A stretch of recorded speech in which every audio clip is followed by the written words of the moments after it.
નોંધ્યું છે કે ચોમાસા સત્રની આજથી શરૂઆત પ્રધાનમંત્રી નરેન્દ્ર મોદી સંસદ સત્ર પહેલા स्वागत है भैया आप सबका।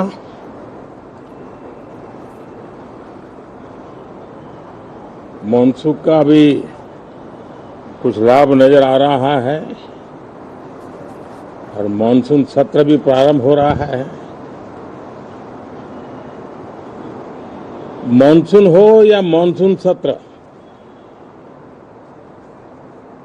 अगर दोनों प्रोएक्टिव हो तो बहुत ही प्रोडक्टिव होते हैं।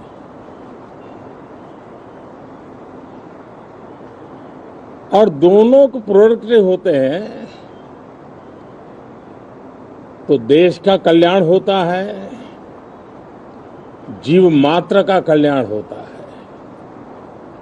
और इसलिए हम यही प्रार्थना करते हैं कि मानसून भी प्रोएक्टिव रहे, मानसून सत्र भी प्रोडक्टिव रहे।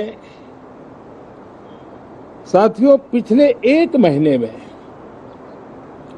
देश ने अनेक सिद्धियां प्राप्त की है और देशवासी गर्व से भर जाएं, इस प्रकार की सिद्धियों का सिलसिला चला है। चाहे राष्ट्रीय हो, अंतर्राष्ट्रीय हो और अब तो अंतरिक्ष भी हो। एक प्रकार से भारत के लिए गर्व के पल रहे हैं। पिछले वर्ष मानसून सत्र के ठीक पहले भारतीय नागरिक इंटरनेशनल स्पेस स्टेशन पर पहुंचा था और कल ही परसों भारत का एक युवा स्टार्टअप, उसने बहुत बड़ी सिद्धि प्राप्त की है। विश्व के कम ही देश हैं जहां इस प्रकार से प्राइवेट साहस हुए हैं और भारत के युवाओं ने अंतरिक्ष में नई उड़ान भरी है। बहुत बड़ी सफलता है। और ये जो स्काईरूट स्टार्टअप है,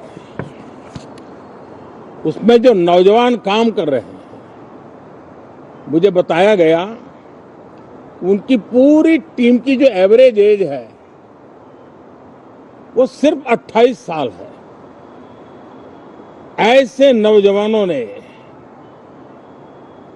ये काम करके दिखाया है। मैं किसी 56 साल के नौजवान की बात नहीं कर रहा हूं। मैं देश के ये स्टार्टअप ने 28 के एवरेज वाले नौजवानों ने अंतरिक्ष में भारत का झंडा गाड़ दिया है।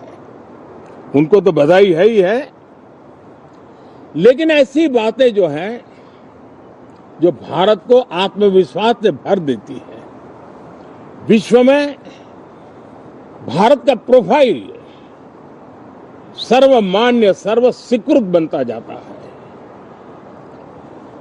साथियों, ये संयोग नहीं, ये एक संदेश है और बड़ा मजबूत संदेश है कि हमारे देश के युवाओं की क्षमता और उनकी आकांक्षा अंतरिक्ष जितनी असीम है, इससे बड़ा संदेश देश के लिए कोई और प्रेरणा नहीं दे सकता है।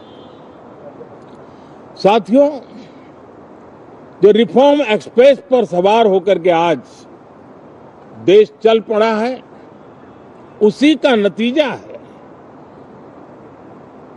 कि भारत के नौजवान इतना बड़ा साहस कर पाते हैं और सफल भी हो रहे हैं। साथियों, पिछले दिनों राजस्थान में बहुत बड़ी ऑयल रिफाइनरी देश को समर्पित की गई। पिछले कुछ सप्ताह पहले एक सेमीकंडक्टर प्लांट यानी तीसरा देश को समर्पित किया गया। अभी कुछ दिन पहले ग्रीन हाइड्रोजन से चलने वाली ट्रेन, और विश्व में बहुत कम देश ऐसे हैं कि जिनके पास ये सुविधा है, लेकिन भारत ने जो हाइड्रोजन ट्रेन देशवासियों को समर्पित की है वो सबसे ताकतवर इंजन वाली है और सबसे लंबी है। ये अपने आप में भारत के वैज्ञानिक, भारत के इंजीनियर्स, भारत के इनोवेटर्स, भारत के उद्यमी, भारत के श्रमिक, ये जो एक लक्ष्य लेकर के देश के लिए जी रहे हैं, देश के लिए काम कर रहे हैं, उसी का परिणाम है। साथियों, हम भली भांति जानते हैं और पूरी दुनिया चिंतित भी है, लगातार कहीं न कहीं युद्ध की स्थितियां बनती रही है। पश्चिम एशिया के युद्ध के कारण भारत जैसे देश जो एनर्जी के लिए औरों पर डिपेंडेंट है, उनके लिए ये पश्चिम एशिया का युद्ध एक बहुत ही बड़ा संकट का कारण रहा। Petrol, diesel, LPG, fertiliser, chemicals, यानी हर विषय में अनेक बाधाएं, अनेक संकट आए। उसके बावजूद भी भारत 7.7% के ग्रोथ से दुनिया की मेजर इकोनॉमी में सबसे तेज गति से आगे बढ़ने वाला देश बन के रहा। ये भारत के सामर्थ्य का परिचायक है। भारत किस प्रकार से उत्साह और उमंग के साथ नई ऊंचाइयों को पार करना चाहता है, उसकी इसमें एक झलक है। और ऐसे में जब ये मॉनसून सत्र आरंभ हो रहा है, देश ने स्पीड पकड़ ली है और संसद का स्पिरिट उस स्पीड में नई ऊर्जा भर सकता है। सकारात्मक स्पिरिट राष्ट्र के लक्ष्यों को प्राप्त करने के लिए बहुत आवश्यक होता है। हमारे सदन में बहुत अनुभवी सांसद भी है, दल उनका कोई भी हो, लेकिन उनके पास एक लंबा अनुभव है। ऐसे समय में उनके अनुभव की, उनके ज्ञान की संसद को भी जरूरत है, देश को भी जरूरत है।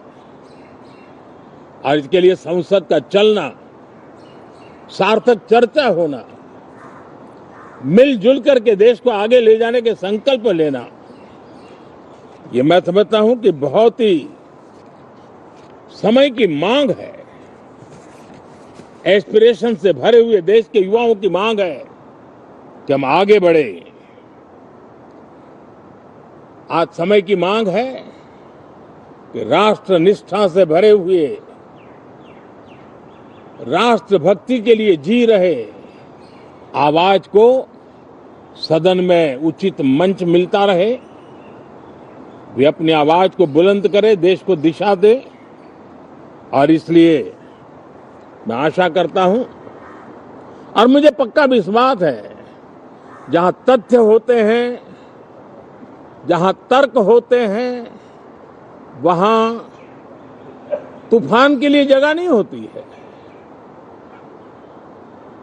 अगर तर्क मजबूत है, तथ्य मजबूत है, तो शांत चित्त से भी अपनी आवाज को बुलंद बनाया जा सकता है। मैं आशा करता हूं तर्क और तथ्य के साथ सदन की चर्चा को समृद्ध किया जाए, हर आवाज को अवसर मिले, हर विचार को सम्मान मिले। ये संसद की हमारी भूमिका है।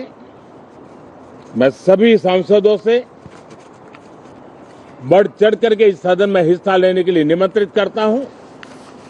आज सुबह स्पीकर महोदय जी ने भी सोशल मीडिया के माध्यम से देश के सांसदों का स्वागत करने के अपने भाव को व्यक्त किया है।